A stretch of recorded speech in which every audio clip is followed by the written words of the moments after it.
Hello and welcome to Polk County, the heart of Central Florida. I'm Myrtis Young, Historic Preservation Manager.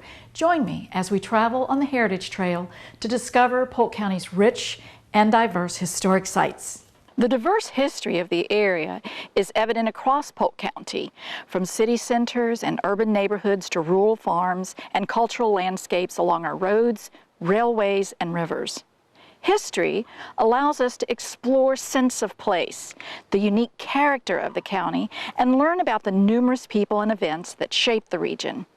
In celebration of this rich cultural heritage, the Polk County Heritage Trail was developed to highlight more than 150 years of county history.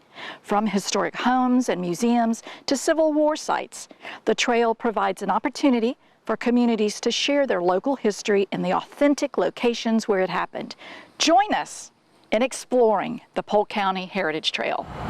Today's stop on the Heritage Trail brings us to Webb's Candy Factory in Davenport.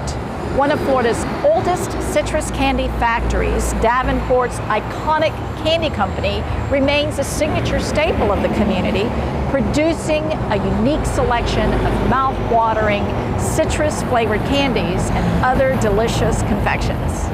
The origins of the candy factory and its tasty citrus creations can be traced to two enterprising Davenport residents.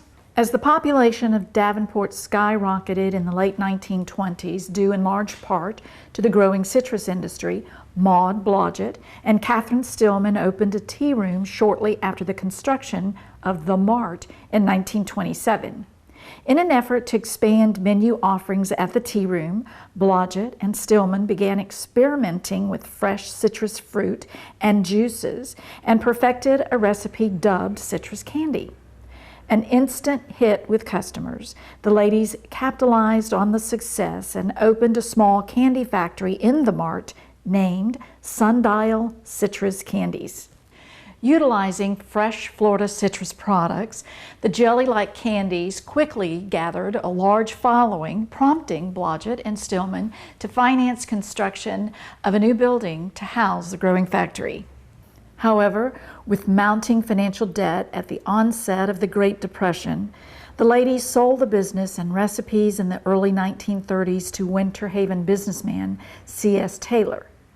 Under Taylor's expert supervision, the renamed Taylor's Tropical Sweets Company was a major tourist attraction by the 1950s. A headline in a 1956 issue of the Lakeland Ledger proudly proclaimed Taylor's Citrus Candy Factory toured by 30,000 yearly. Visitors explored the spotless factory, watching the cooks, cutters, dippers, and packers deftly craft the tropical treats and prepare shipments of 80 different products for excited customers in 48 states.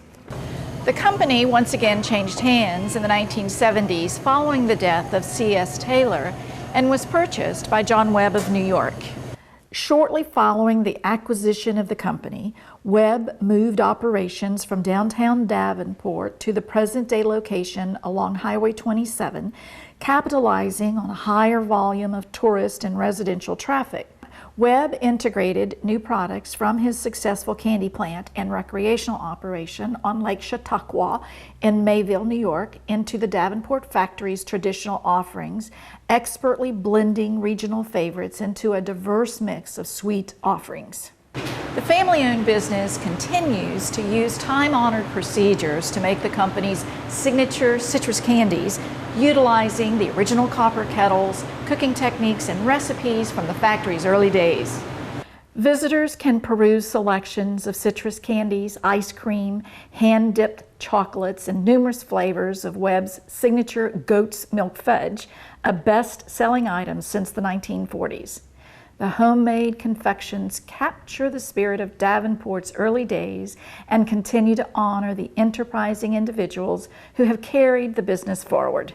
A proud favorite of locals and visitors alike, Webb remains a beloved part of the Davenport community, sharing the rich heritage of the area one delicious bite at a time. We invite you to hit the road and discover all Polk County's rich historic sites.